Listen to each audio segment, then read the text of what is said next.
أبو علي أسطورة الحلويات الشرقية في حلوان، هو وولاده متخصصين في الحلويات الشرقية، عاملين فخامة جامدة جدا في حلوان. زي ما احنا شايفين اهو، شايفين الطبق المشكل تحفة من عند أبو علي.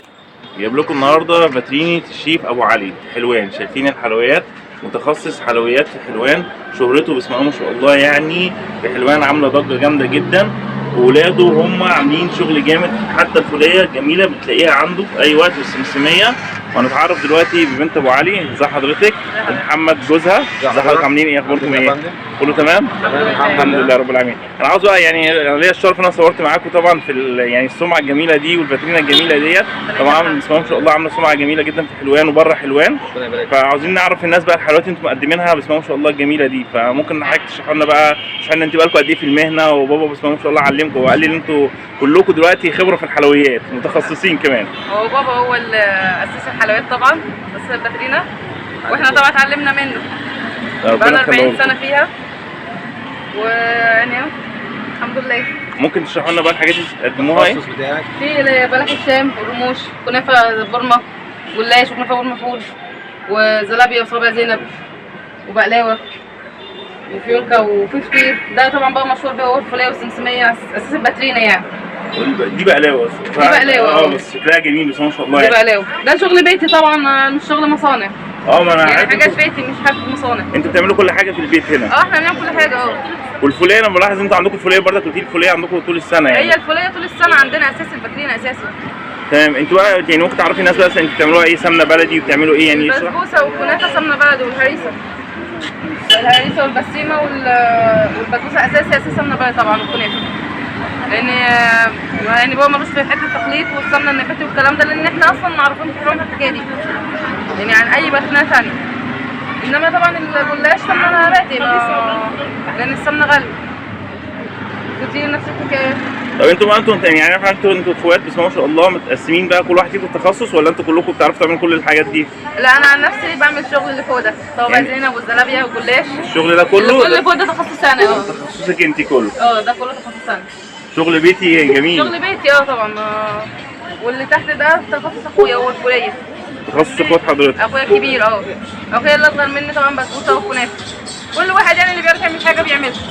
بس بسم الله ما شاء الله عليكم، يعني حاجه جميله جدا والله. تسلم ايديكم والله. يعني اي حتى ممكن بقى نقول الاصناف كده اللي عندكم ايه بالظبط كلها؟ في بلح الشام ورموش وكنافه برمه ساده، جلاش محشي كنافه، وبرمه محشيه فول، وزلابيه وصوابع زينب. ده فطير ساده. ده فطير ساده محشي بتاع فطير العسل. اللي هو عجينه المنافيه. ودي فيونكه وبقلاوه، وفيها هريسه والبسيمه. دي بسيمه. وفي اللي هي العزيزيه برضه، اللي بيقولوا عليها في ناس بتقول عليها مكرونه. في خلصانه بس ما شاء الله يعني. حاجه عند ابو علي ما بتقعدش. دي بالذات ما بتقعدش. في بسبوسه لوز، بسبوسه ساده وبندق، وكنافه محشيه. شايفين فوليه؟ ودي فوليه، دي طبعا دي اساسي الفوليه طول السنه. لا وفي سمسميه، بس انت عارف بقى الاسعار وكده فصعب الصراحه يعني. لا بس انتوا بسم الله ما شاء الله سمعتكم جميله جدا في حلوان وبره حلوان، يعني انتوا مسمعين في مناطق كتير بره حلوان. وزباينكم كتير بسم الله ما شاء الله يعني. ربنا يزيد ويبارك يا رب ان شاء الله. ربنا يخليك. الله ربنا يخليك. عايزين برضك نصور معاه كده النادي بقى ابو علي ونشوفه كده ونصور معاه. معانا ابو علي اساس المهنه كلها بسم الله ما شاء الله، اللي علم ولاده بالخبره الجميله دي، وشايفين الحاجات الجميله اللي طالعه منهم. ازاي حضرتك عامل ايه؟ الحمد لله. الحمد لله. انا بك. عاوز اول حاجه تقول للناس بقى انت يعني المهنه دي بقالك قد ايه فيها، وشفت الخبره الجميله دي ازاي؟ طيب انا خريج زراعه الازهر، خريج 77. حبيت اسعى ان امتهن مهنه حره، ربنا الهمني بصناعه الحلويات، تصميم وبيع. تمام حضرتك؟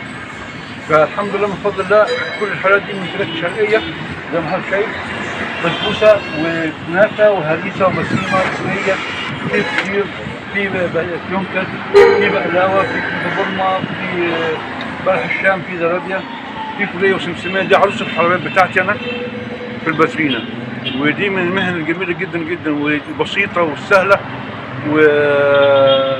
والحمد لله ربنا رزقني باولادي، ربنا يسترهم من الكيم ويوفقهم. مهنه امتحنوها معايا وبيساعدوني فيها، وهي ليهم الحياه في المستقبل باذن الله. على فكره منتجاتي سافرت بره، شفت المانيا، عجبت الالمان، شفت لسه انجلترا كان الكويت والسعوديه. اليوم اللي حضرتك جيت فيه. لا والله يعني حاجتك تسافر بره كمان. بالطلب والله، والسعوديه وحتى اليمن. يعني شايفين الحاجات ايه؟ الحاجات ايه بتطلب بره، شوفها. لسه والله طالبه رايحه الكويت، يعني 2 تقريبا رايحين ولا 4 كيلو. وفي حاجات في حلاوه المولد بقى زي اللوزيه والبنديه والحاجات دي مطلوبه برضه. تبقى مطلوبه معاك، يعني الناس بتطلبها منكم مخصوص. مخصوص المواهب حاجات الموسميه بنعمله في الموسم بتاعها، غير الحاجات اللي هي غير الحاجات بتاعت طول بتاعت السنه. المصانع يعني. مش في حاجات مصانع، في مصانع بيطلبوا منكم حاجات؟ لا عشان شغل بيتي غير المصنع. غير المصنع. هيختلف في الطعم. حضرتك ابو علي بقى الخامات حضرتك بتستخدمها ايه؟ احنا الحمد لله بنستخدم الخامات الجيده الممتازه اللي في السوق، على اساس ان هي بتدينا منتج مقبول لدى المشتريات كتير من الناس. المشتريات الكبيره دي بيشتروا مننا، فلازم نكون نقدم له خدمه منتج بجوده الخامات، ودي خدت منا مجهود كبير جدا عشان نبحث عنها لحد ما ربنا وفقنا ليها. المنتجات اللي موجوده معانا من فضل الله وما وصلناش بالساهل، وبنرضي بيها بيرضينا بيها وبيرضي الزبون، علشان احنا قبل المكسب رضا الزبون.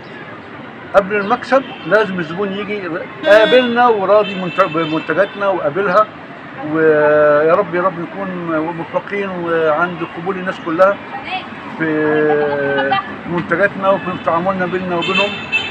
احنا قبل المكسب الجوده والتصنيع. لا بس ما شاء الله، يعني انا شفته مع تعامل الناس، والناس بتيجي مخصوص، وعربيات كتير بتيجي تنزل تاخد من عندك، ويعني حاجات كتير والله. بس ما شاء الله يعني مش اللي ماشي بس ما شاء الله ناس كتير بتيجي بعربيات تقف قدامك وتاخد من من الحاجه بتاعتك مخصوص، يعني بيجي لك مخصوص.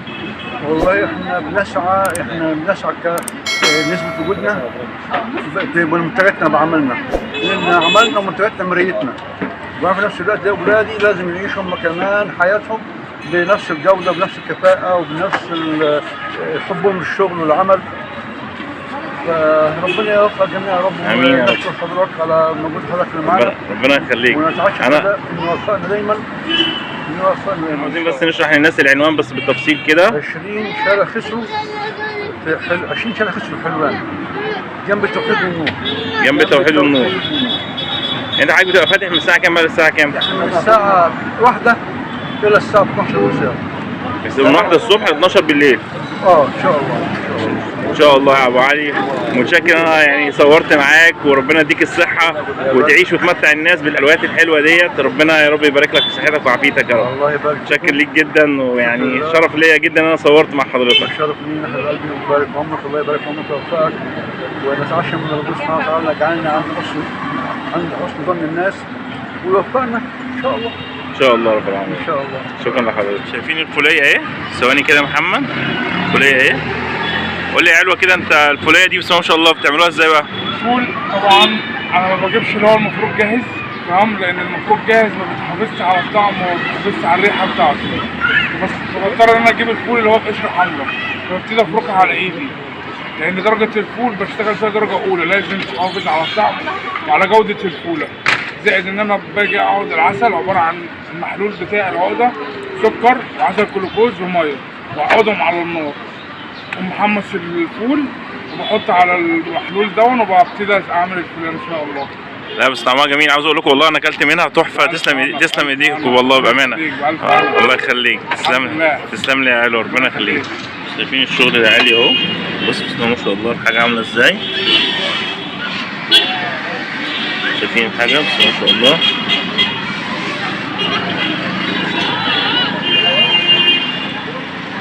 ده طبق مشكل يا محمد ده صح؟ ده مشكل، ده كيلو مشكل، قلنا على حسب ما بيختار برضه.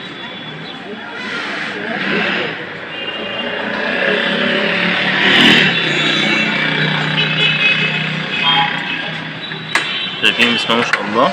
شايفين الله اكبر. اتشرف بيك. عصام مع حضرتك. يا استاذ عصام، تاكل عند ابو علي بقالك قد ايه؟ بقالي سنين كتيرة الصراحة، من زمان. حاجة طعم السمن البلدي وحاجة ممتازة ونظيفة جدا الصراحة. يعني الحاجة بتاعته فعلا زي ما الناس كلها في حلوان بتقولوا بره حلوان. بالظبط. حضرتك لو دقت من عنده مره مش هتنساها كيلو، لو من اخر الدنيا الصراحه. انا جاي اصور معاه عشان سمعته الطيبه الجميله دي والحاجه. بقاله سنين الصراحه، بناكل من عنده سنين كتيره يعني. شكرا. اتشرف بحضرتك معلش. دكتور سيد احمد عابدين المحامي. اهلا بحضرتك. عايز تشتري من عند ابو علي بقالك قد ايه؟ من حوالي 3 سنين تقريبا. ايه رايك في الحاجه بتاعته؟ والله يعني الحاجه ممتازه، تضاهي المحلات الكبيره وسعر معقول. والله يعني حضرتك بقالك عنده 3 سنين تشتري منه مخصوص يعني. دي ولادي في الغالب ما بيجوش الا من عنده برضه. شكرا.